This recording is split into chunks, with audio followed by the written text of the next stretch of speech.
우리 옆 사람들에게 한번 이렇게 이야기할까요? 은혜 받읍시다. 여러분, 말씀하시는 그리스도라는 주제로 오늘이 11번째 시간입니다. 그래서 여러 달 지난 거죠. 2달 훨씬 더 넘게 되었습니다. 약 3개월 동안 여러분들은 말씀하시는 그리스도와 어떤 교제를 나누셨습니까? 그분이 살아계시다는 그 사실을 경험하고 계십니까? 그리스도께서는 살아계신 하나님의 아들이십니다. 그러하기에 말씀하시고 친히 우리에게 말 걸어오시고 우리와 교제 나누실 수 있는 분이시라는 거죠. 그분을 통하여서 우리는 하나님의 생각을 듣습니다. 여러분, 어떻게 우리가 보이지 않는 하나님을 만나고 그의 소리를 듣고 그의 생각을 읽어낼 수 있을까요? 이유는 단 한 가지, 믿음이 있기 때문이라는 거죠. 그 믿음은 성령으로 거듭날 때, 우리가 거듭날 때, 다시 살아났을 때 생기는 것입니다. 우리가 다시 하나님으로 인해서 살아나지 못하면 우리가 보는 모든 성경의 말들은 그냥 글로 사라지게 된다는 거죠. 이 글이 움직여서 하나님의 생각이 바뀌고 하나님의 생각이 우리 안으로 들어와 우리의 시각으로 세상을 바라볼 수 있도록 만들어 주신다면 그 사람은 분명 거듭난 사람이고 성도가 분명합니다. 여러분 모두가 그런 사람들 되시길 주님의 이름으로 축복합니다. 하나님의 말씀을 거역할 수 있는 존재는 이 땅에 그 어떤 것도 없습니다. 왜? 하나님보다 더 오래 존재하는 그 사람이나 물건도 없기 때문에.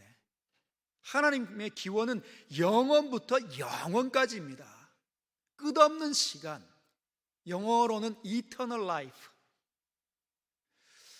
그래서 하나님의 이 명령을 거부를 한다, 하나님 말씀을 거역한다, 그들에게는 영원한 형벌만이 기다릴 뿐이라는 거죠. 저와 여러분들은 거역해서도 안 되고 거부할 수도 없습니다. 사실은 여러분들이 신앙생활 하면 다 아시는 것처럼 하나님의 말씀은 매우 부담스럽습니다. 내 마음을 핥히는 사람, 못된 사람, 저 약 올려주고 싶은 사람들이 있잖아요. 내 마음을 핥히면, 내 자존심을 건드리면 그냥 대받아 쳐야 되는데 그걸 참아내는 것이 매우 어렵습니다. 그럼에도 불구하고 매우 부담스러울 수 있어도 우리는 거부할 수 없습니다. 왜? 우리는 살아났기 때문에, 하나님을 보면서 살아가기 때문에, 생명의 주인이 우리를 살려냈기 때문에 우리는 그렇게 할 수 없다는 겁니다. 여러분, 다시 태어나면 하나님의 소리가 아름답고 달콤하게, 은혜롭게, 복된 소리로 우리에게 다가옵니다. 내가 지명하여 불렀나니 너는 나의 것이라. 할렐루야. 얼마나 놀랍습니까? 이 세상에 나를 아무도 주목하지 않는 것 같은데, 나의 존귀함을 아무도 알아주지 않는데, 영원하신 하나님, 영광의 하나님, 최고의 하나님이 내가 지명했다, 너는 거부할 수 없다, 내가 지명하여 너를 불렀나니 너는 나의 것이다. 하나님께서 소중하다 말씀하십니다. 네가 불 가운데 지날 때에도 불이 너를 사르지 못할 것이요, 물 가운데 지날 때에도 물이 너를 침몰하지 못하게 할 것이다. 왜? 내가 함께 할 거니까. 얼마나 놀랍고 달콤하고 아름다운 말씀입니까? 우리가 신앙이 생겨나고 신앙생활하면 초신자 때는 이런 말씀들이 우리에게 팍팍 와닿아요. 그런 말씀이 들릴 때 용기가 생기고 위로가 생기는 거죠. 왜 그렇습니까? 이제 막 태어났기 때문에. 여러분, 이제 막 태어난 아기를 붙잡고 너 이렇게 살아야 돼, 너 이거 해야 돼, 할 수 있습니까? 못하는 거죠. 이제 막 태어난 아기를 붙잡고 엄마와 아빠는 뭐라고 얘기합니까? 아유, 이렇게 예쁘고, 여기도 예쁘고, 코도 예쁘고, 눈도 예쁘고, 너무너무 예쁘다 하면서 뺨에 비비고 사랑의 모든 내용들을 전달해 줍니다. 그런데 이 아이가 점점 시간이 지나서 4살, 5살, 6살이 되면 내가 너를 사랑한다라는 말 말고도 다른 말들도 하게 된다는 거죠. 때로는 너 이거 안 돼, 이거 지지야, 이거는 하면 안 돼, 못 써요 그러면, 이런 질책과 같은 교훈이 담겨서 올 때도 있다는 겁니다. 이사야 1장 4절은 이렇게 이야기하죠. 슬프다 범죄한 나라여, 허물진 백성이여, 행악의 종자여, 행위가 부패한 자식이로다. 누구를 가리키는 겁니까? 이스라엘 백성들. 이스라엘 백성들은 어떤 민족이죠?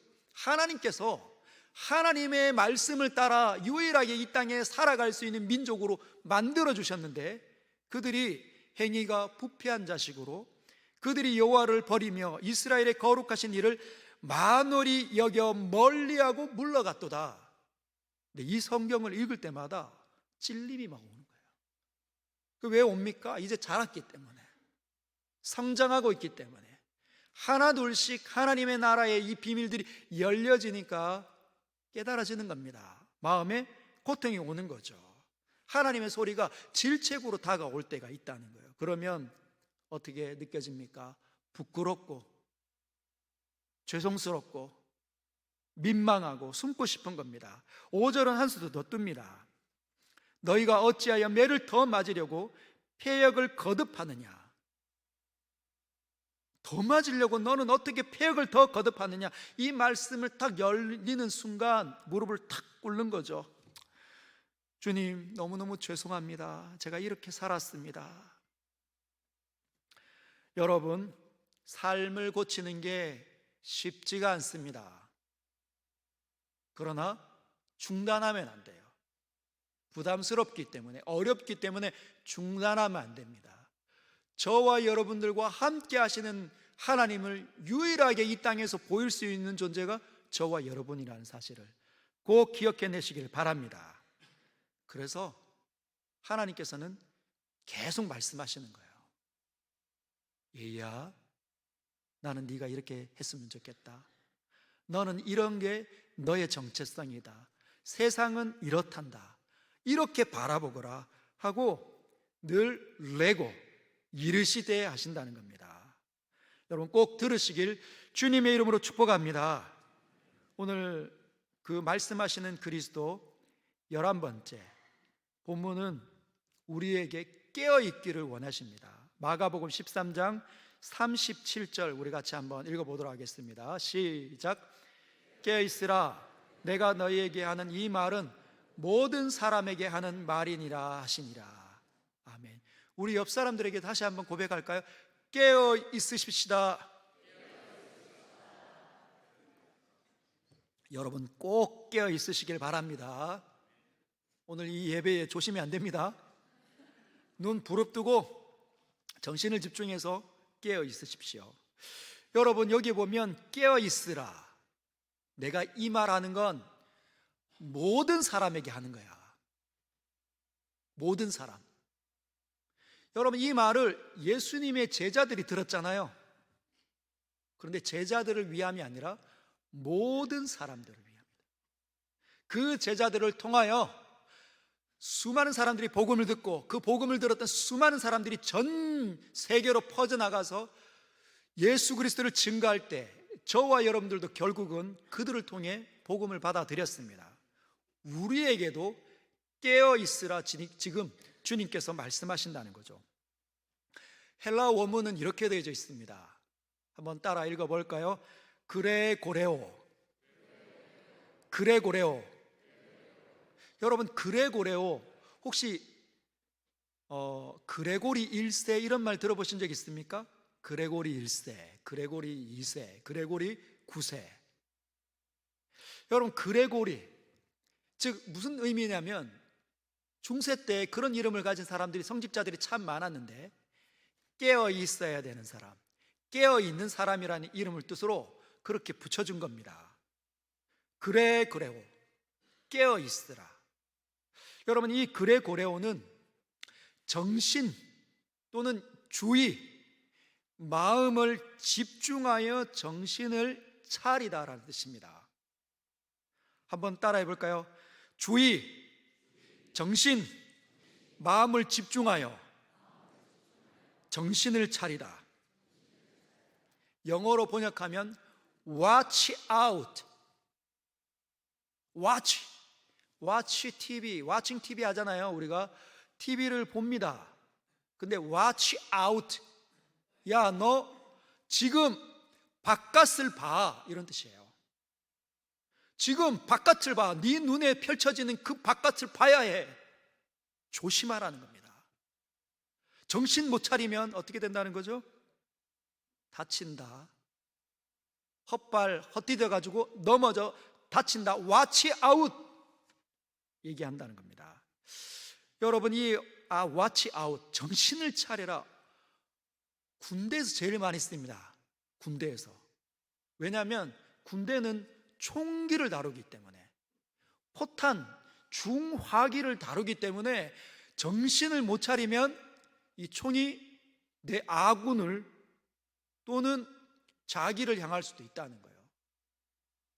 그래서 굉장히 위험하기 때문에 군대에서는 정신을 바짝 차려야 합니다. 그런데 watch out, 정신 차려라, 이 말을 훈련 기간 중에 제일 많이 듣는 그 훈련이 있는데 그게 뭐냐? 행군이에요. 행군. 들어보셨습니까? 행군. 여러분, 군인들이 제일 힘들어하는 게 행군입니다. 행군. 행군을 언제 하냐? 뭐 유격 훈련 끝나고 난 다음에, 뭐 동계 훈련이 끝나고 난 다음에 부대로 복귀할 때 행군을 하는데, 그 행군 거리가 40km. 뭐 더 한 부대는 훨씬 더 많이 걷기도 하죠. 그러나 기본은 한 40km를 행군을 항상 합니다. 40km. 그냥 하냐? 그냥 하지 않고 어떻게? 배낭, 무거운 배낭, 그걸 군장이라고 하는데, 약 20kg에 가까운 군장을 꾸려가 배낭을 메고, 무거운 철모를 쓰고, 무거운 군화를 신고, 흙이 잔뜩 묻은 그 훈련복을 입고, 총기를 메고 40km를 거의 늦은 밤, 이제 저녁쯤 돼서 출발해서 부대로 복귀하는데, 새벽 한 6시쯤에 복귀하게 만듭니다. 중간에 조금 쉬면서. 여러분, 그러면 어떻게 됩니까? 1시간, 2시간은 좀 걷습니다. 성인이 빠른 걸음으로 한 4km를 걷거든요, 1시간에. 그럼 40km는 10시간을 걸어야 된다는 거예요. 한 3시간, 4시간, 5시간쯤 걸어가면 발이 얼마나 아픈지 모릅니다. 군화가 딱딱한데 그 군화 밑에 있는, 박혀있는 그 굽을 이렇게 박히게 하는 그 못이 튀어 올라와 가지고 발바닥을 그렇게 해서 찌르는 거예요. 그럼 물집이 생기기 시작합니다. 여러분, 배낭이 얼마나 무겁습니까? 총기를 이렇게도 걸어보고 저렇게도 걸어보고 어깨에도 걸쳐보고 전부 다 하나같이 척 쳐져서 갑니다. 계속 똑같은 길을 앞만 보고 밤에 내 앞에 있는 병사 뒤만 보고 가니까 미치겠는 거예요. 피곤하고 힘들고 지치고 똑같고. 그러면 어떻게 되냐? 눈 감고 걷기 시작합니다.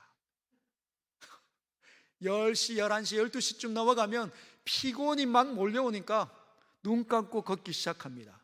희한하게 졸면서 발이 움직여 간다는 거예요. 희한하죠. 근데 그때 졸다가 옆으로 이렇게 삐딱하게 가는 그 병사가 한두 명이 생겨납니다. 그러면 뒤에서 꼭 얘기해, 정신 차려라고. watch out. 왜? 정신 못 차리면 발 헛디뎌 논두렁으로 확 쳐박히는 겁니다. 다리가 부러지든지. 여러분, 지금 이 말을 제자들에게 하시지만 우리에게도 똑같이 하신다는 겁니다. 세상살이에 지쳐서 똑같이 군대에 있는 것처럼 세상의 짐이 무거워서 축 처져 벗어날 수 없도록 어깨에 막 짓눌리는 사람들이 있어요. 힘들고 지치고 피곤하고 똑같은 일상이라 생각되는 그 사람들에게 주님 뭐라고 말씀해? watch out, 그레고레오. 생각과 마음을 집중해서 정신을 차려야 된다. 안 그러면 위기에 봉착하게 된다는 거예요. 여러분 모두가 깨어 있으시길 주님의 이름으로 축복합니다. 오늘 이 말씀을 제대로 다시 우리에게 들려지게 하려면 이 말씀이 주어진 배경을 살펴볼 필요가 있습니다. 그러면 지금 마가복음 13장이니까 13장 맨 앞으로 달려가면 되겠죠. 13장 1절 우리 같이 한번 읽어보겠습니다. 시작.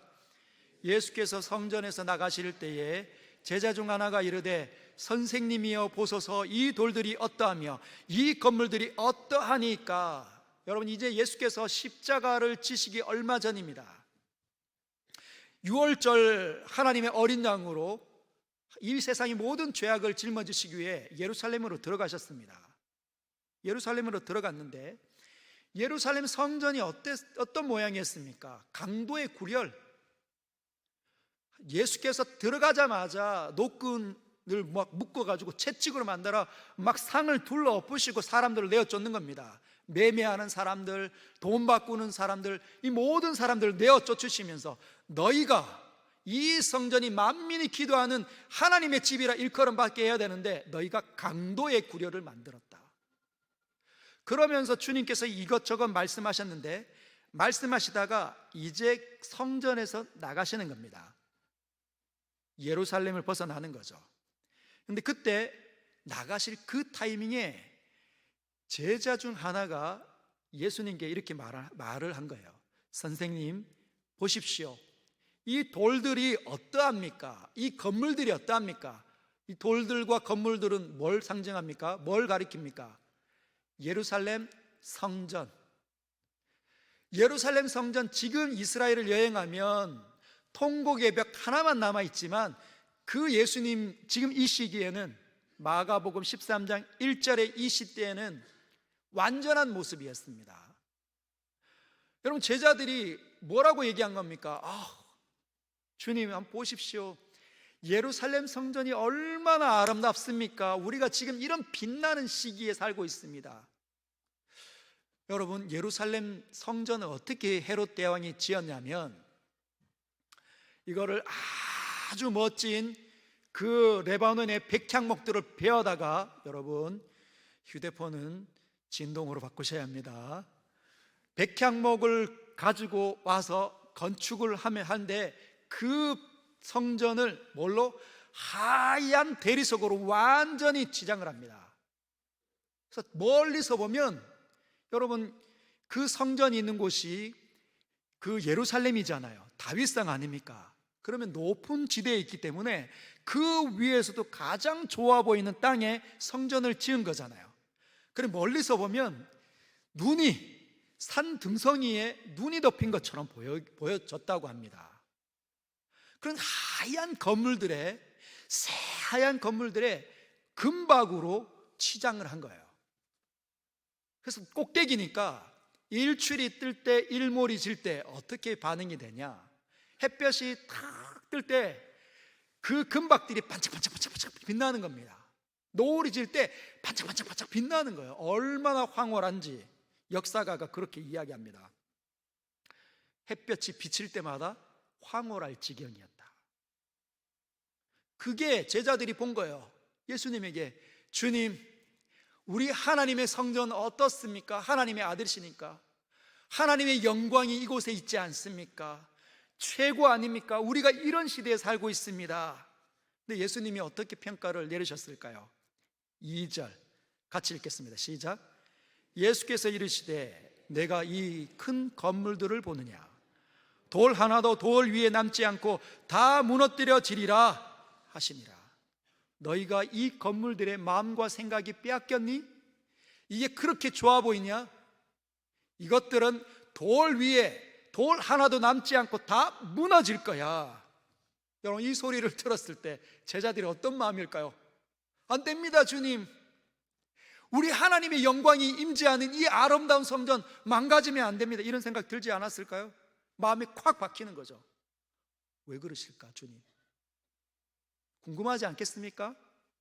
그래서 3절에 보면 예수께서 감난산에서 성전을 마주 대하여 앉으셨을 때, 감난산에서 늘 기도하시니까 기도 후에 딱 감난산에 딱 앉았는데 성전이 딱 보이는 겁니다. 하얀 하얀 눈 덮인 산처럼 보이는 그 성전, 거기에 반짝반짝 빛나는 금박으로 되어져 있는 그 성전 마주대하에 앉으셨을 때 예수님의 제자들 베드로와 야고보와 요한과 안드레가 찾아온 거예요. 마음이 콱 바뀌었으니까.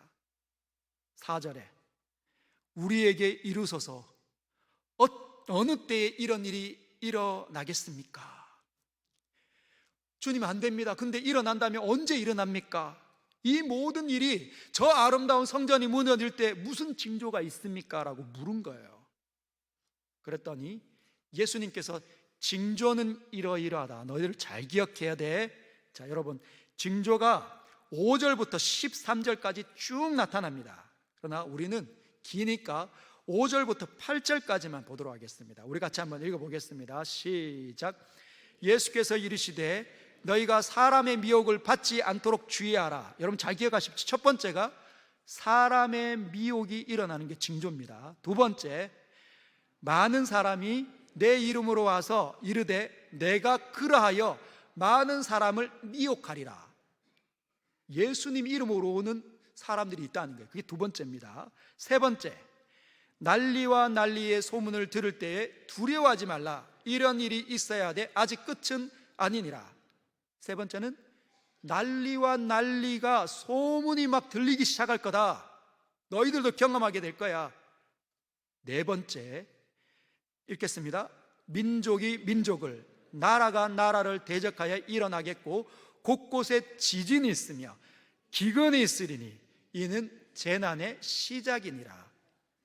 여러분, 그게 징조입니다. 이 네 가지가. 그런데 이 징조가 일어나고 난 다음에 뭐가 오냐? 환란이 일어난다는 거죠. 환란이 14절부터 23절까지가 나타납니다. 징조가 있고 나면 환란이, 고난이 막 엄습하는데 어마어마한 고난이라는 거예요. 그걸 19절과 20절만 읽도록 하겠습니다. 같이 읽겠습니다. 시작. 이는 그 날들이 환란의 날이 되겠습니다. 하나님께서 창조하신 시초부터 지금까지 이런 환란이 없었고 후에도 없으리라. 20절.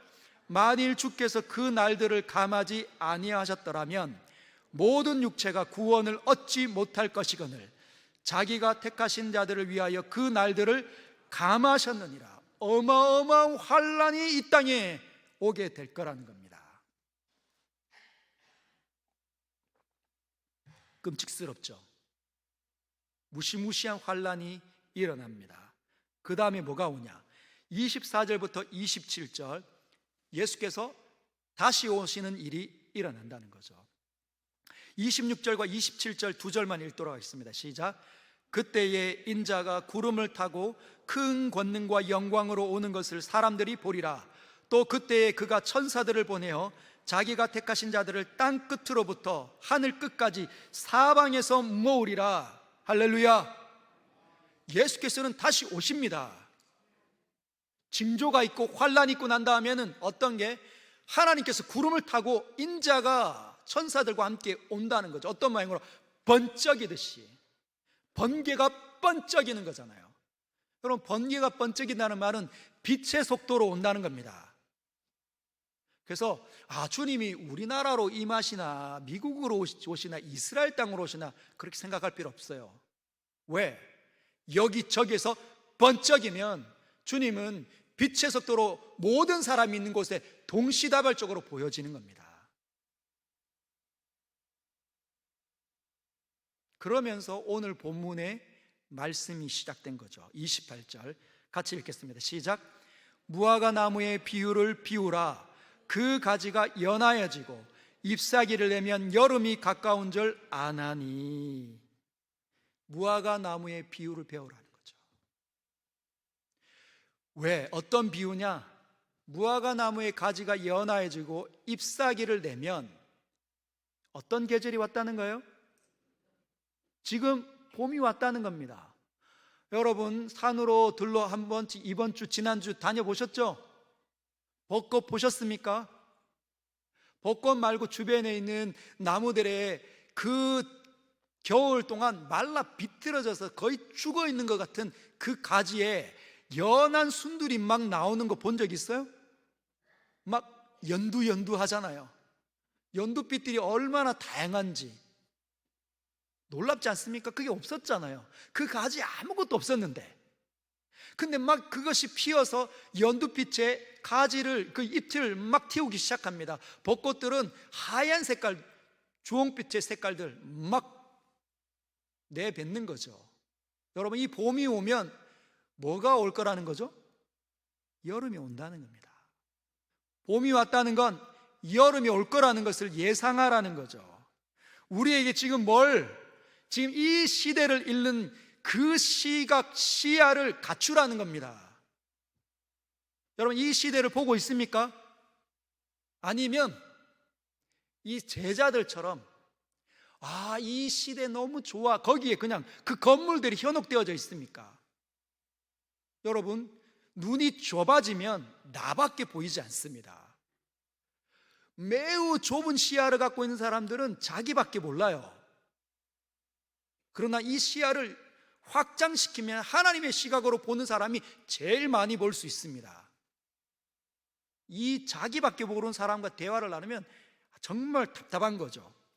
혹시 여러분, 오래전에 한 10여 년 돼가는 것 같은데 쓰나미 일본에 온 거 기억나십니까?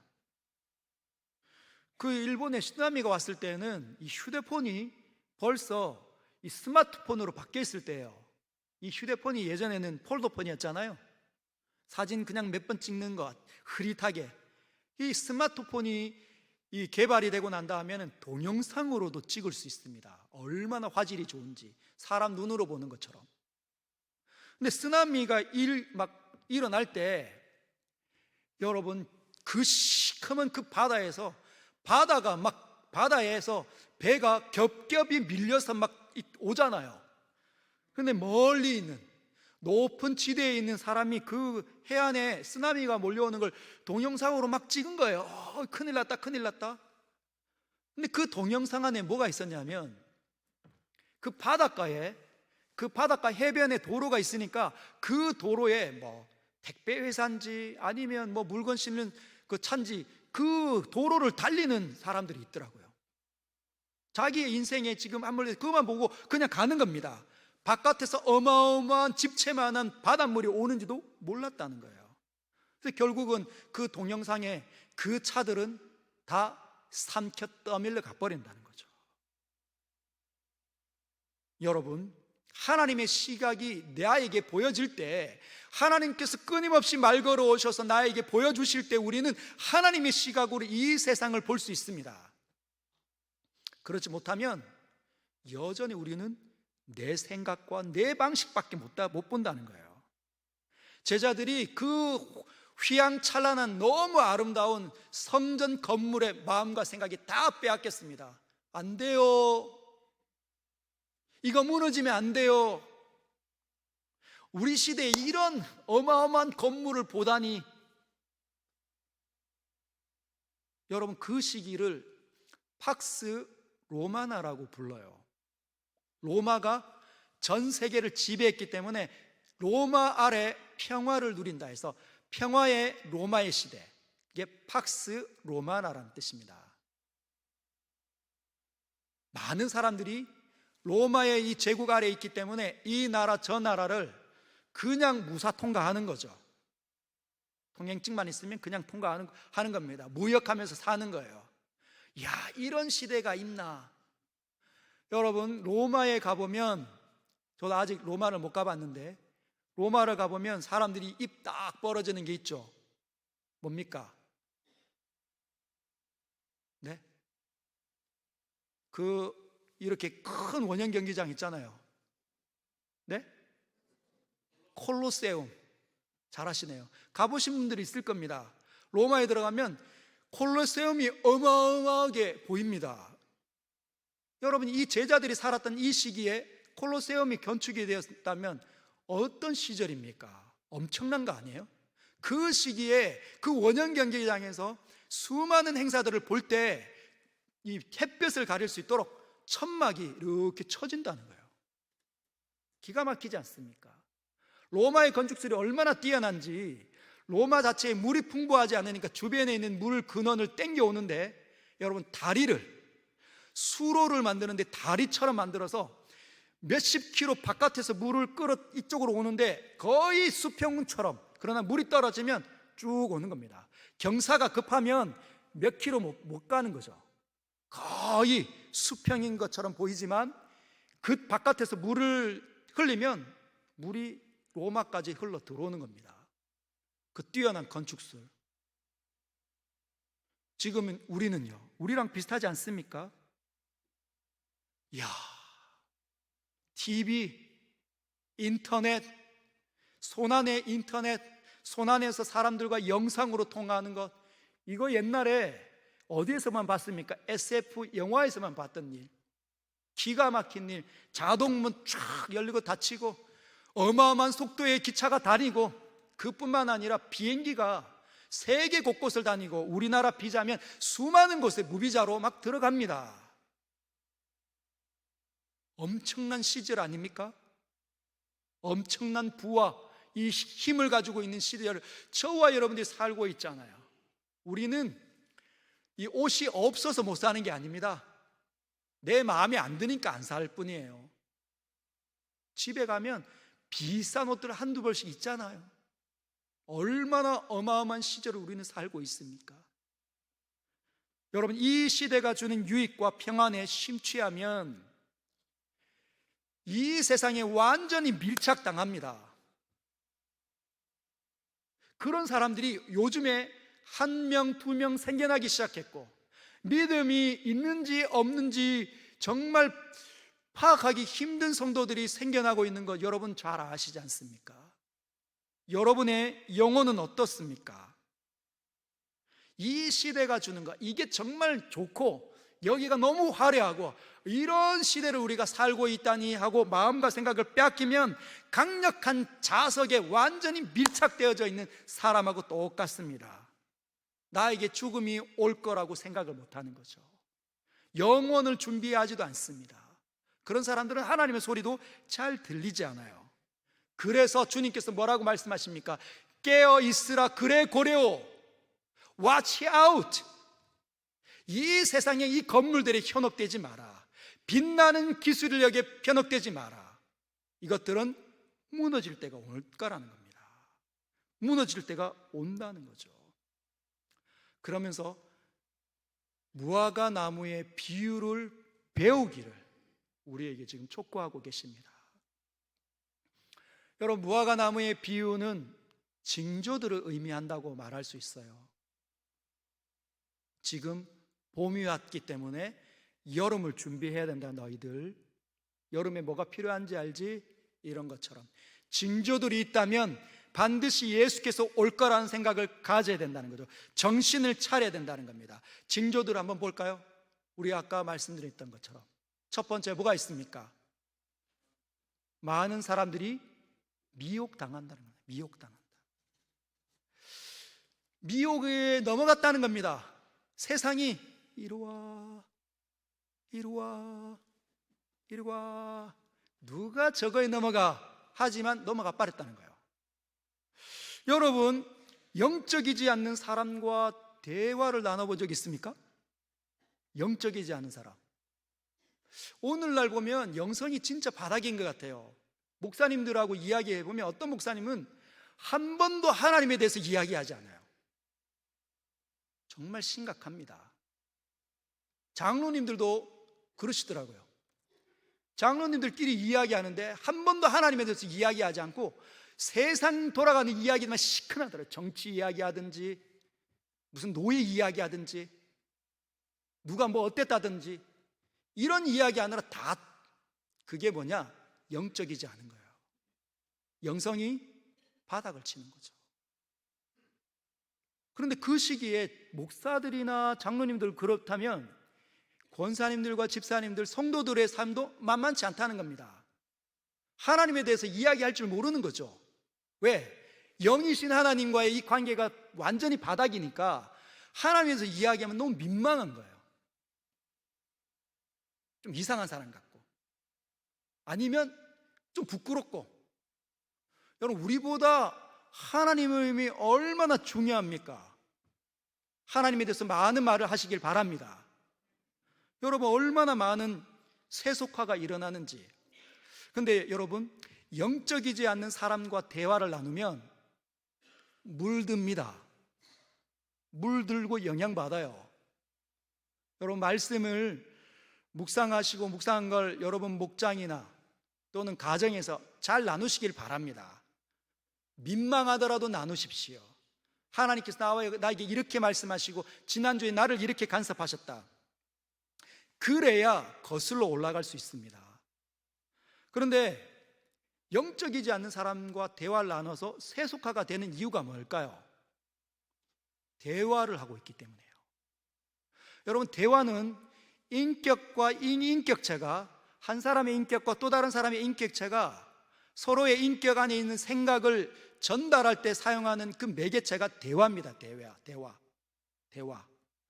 그런데 이 대화가 잘 일어나면 인격과 인격이 서로 소통이 잘 된다는 거예요. 근데 이 대화가 잘 안 돼. 그러면 소통이 잘 안 되는 겁니다. 여러분, 대화가 잘 된다, 그 말은 공감이 잘 된다는 것을 의미해요. 공감이 잘 된다.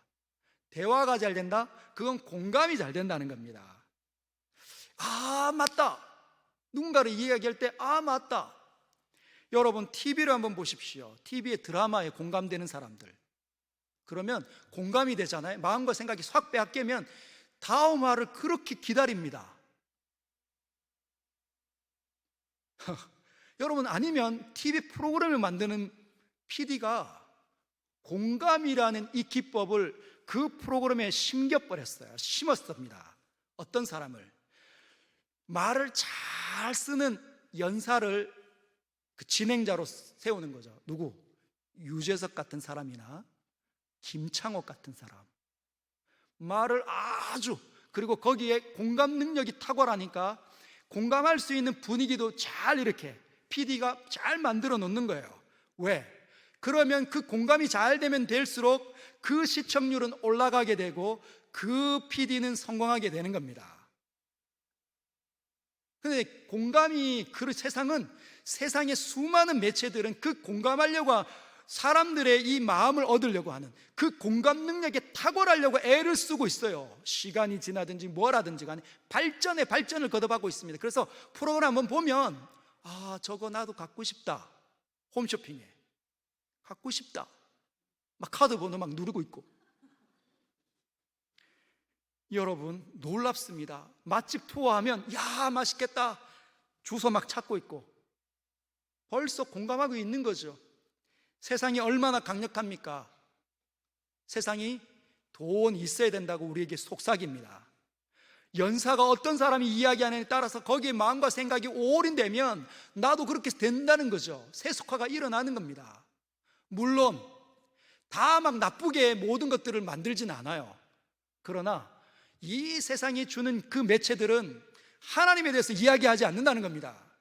하나님의 생각이 어떤지, 내 자신이 어떻게 존재하는지, 왜 무엇을 목적으로 살아가야 되는지 알려주지 않는다는 거예요. 보편적인 일들을 알려주는 거죠.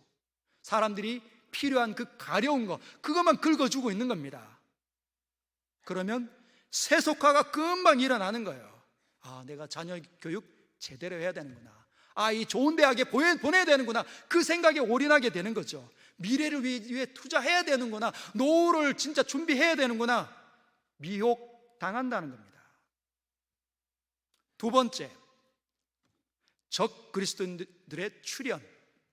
많은 사람들이 예수의 이름으로 온다고 얘기해요. 여러분, 우리나라에 이 이단들이 얼마나 많은지 모릅니다. 희한하게 감옥에서 죽었는데 본인이 재림 예수래. 본인이 재림 예수가 하나님이래. 그런데 감옥에서 죽었습니다. 뇌출혈이 와가지고 죽었대요. 그랬더니 하나님이 죽었으니까 하나님 어머니가 필요하대요. 그 아내가 하나님 어머니가 됐는데 나이가 돼서 또 죽었네. 그 옆에서 돕는 한 여성을 또 하나님의 어머니로 세웁니다. 끊임없습니다. 그리고 어떤 사람은 예수님이 실패했다, 내가 재림 예수다 하는데 뭐 세상을 뭐 통일한다 어쩌고저쩌고 하는데 그 사람도 죽었어요. 그런데 그 아들이 하나님을 이 자기 아버지의 뒤를 이어서 그 종교를 이렇게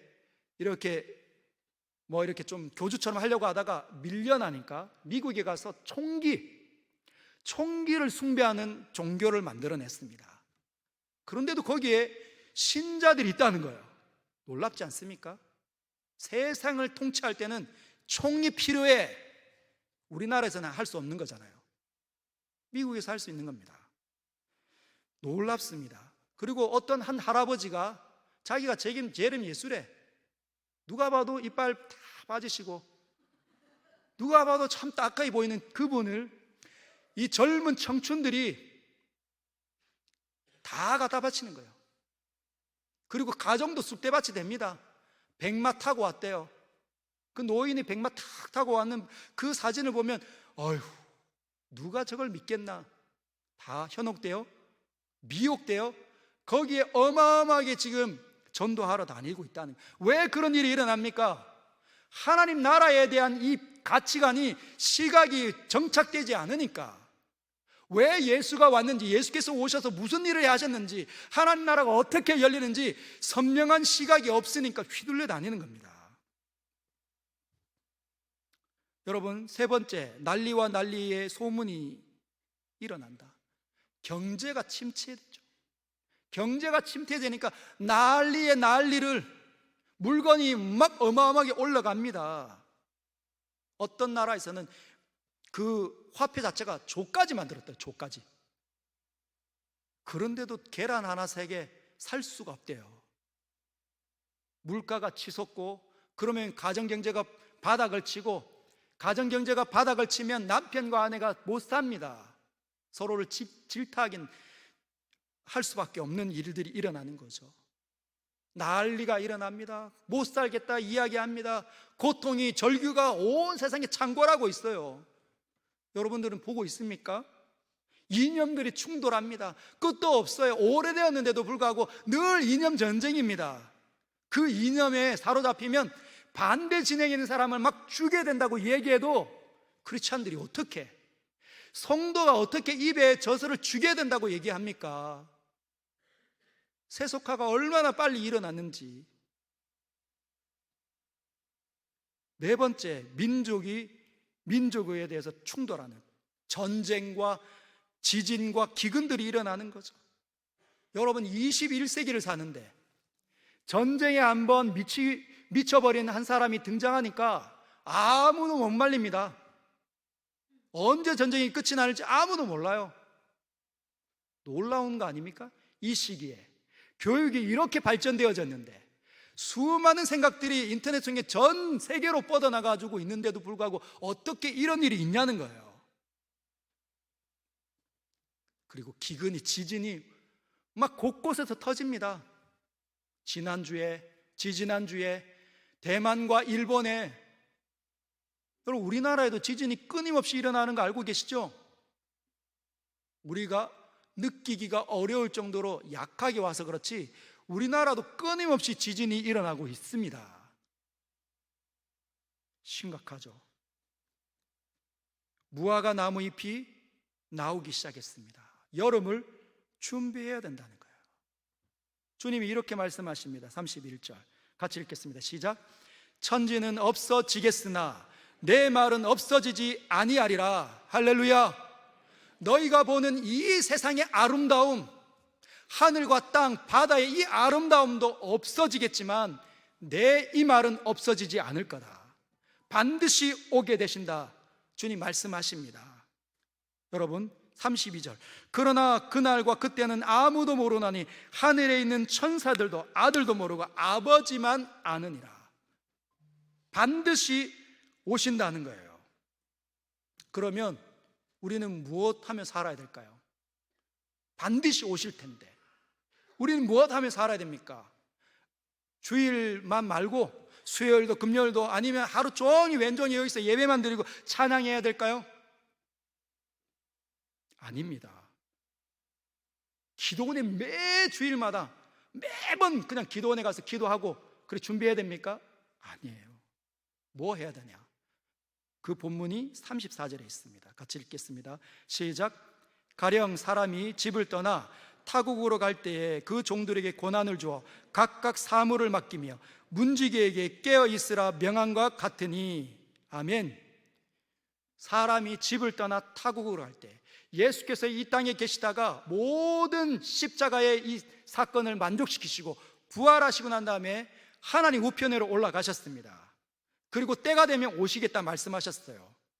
뭘 우리에게 맡기셨습니까? 고난을 주고 각각 사물을 맡기셨다는 거예요. 여기에 저와 여러분들에게 하나님께서, 예수께서 각각 사물을 다 주셨다는 겁니다. 목사와 장로에게만 준 게 아니라, 선교사에게만 준 게 아니라 성도 모두에게 각각의 사물을 다 주었다는 거죠. 뭡니까 그게? 하나님 나라의 일들을 맡겼다는 거예요. 어떤 사람들은 자꾸 교회 안에서 일어나는 일들이 하나님 나라의 일이라고 생각하는데, 그거를 포함하면서 그것보다 훨씬 더 확대적으로 이해하고 계셔야 됩니다. 어디 전도회 회장만이 하나님 나라의 일이 아니에요. 무엇까지? 내 인생 전체. 한번 따라하겠습니다. 내 인생 전체.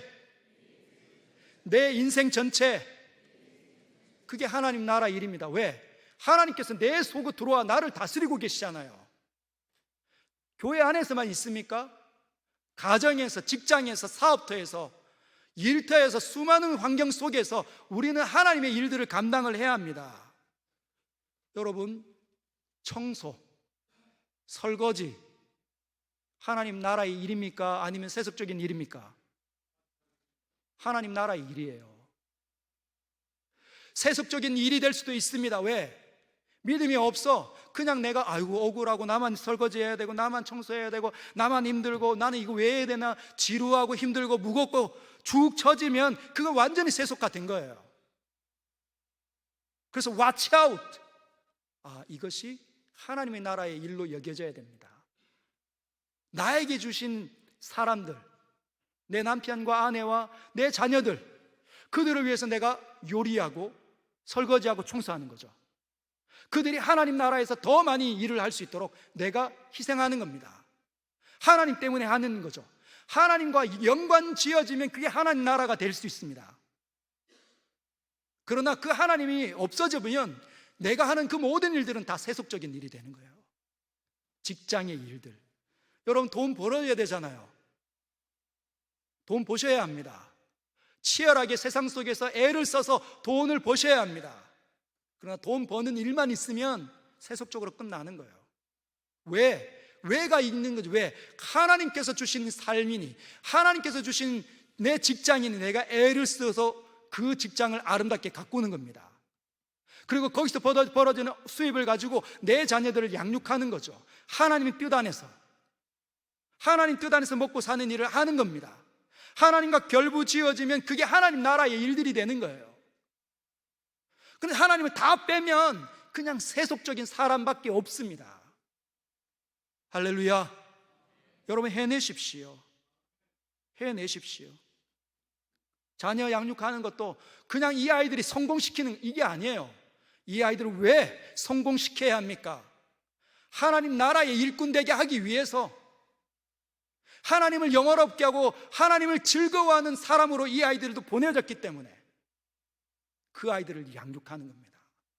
그러기 위해서 하나님의 소리를 듣고 엎드리고 기도하는 거죠. 그게 하나님 나라의 일입니다. 각각. 여러분, 노아를 한번 떠올려 보십시오. 노아 시대에 하나님 믿는 사람이 희귀했습니다. 노아 가정 이해는. 왜? 주님이 노아 가정만 살렸잖아요. 그 시절에 살았던 그 노아 가정을 제외한 모든 사람들은 그냥 세속적인 사람들이에요. 시집가고 장가가고 먹고 마시는 일에만 충실했던 사람들. 막 그냥 괴물같이 살기만 한 게 아닙니다. 하나님 없이 산 거예요. 그런데 노아는요, 하나님의 소리를 듣고 노아의 방주를 만드는 일을 시작합니다. 약 70년 정도 했다고 학자들은 이야기합니다. 주변에 뭐라고 얘기했을까요? 뭐 하는데? 그거 왜 안 오? 정신 차려라. 여러분, 그 노아는 왜 그 일을 했을까요? 하나님의 소리를 듣고 있기 때문에. 믿음이 하나님을 바라보게 하게 있기 때문에, 하나님과 동행하니까 늘 하나님께서 너 이렇게 여기까지 하고 저기까지 해야 돼, 하나님의 생각으로 세상을 보고 있는 겁니다. 여러분, 오늘 찬송가 450장 이제 설교 마치고 우리가 함께 부를 텐데, 거기에 이렇게 되어져 있어요. 내 평생 소원 이것뿐, 주의 일 하다가 이 세상 이별하는 날 주 앞에 가리라. 내 평생 소원 이것뿐, 주의 일 하다가 이 세상이 변하는 날 주 앞에 가리라. 불같은 시험 많으나 겁내지 맙시다. 구주의 권능 크시니 이기고 남겠네. 할렐루야. 깨어 있으시길 바랍니다. 세상에 현혹되지 마시고 징조를 읽으시고 다시 오실 하나님 앞에서 깨어 하나님의 일들을 감당하시기를 주님의 이름으로 축복합니다.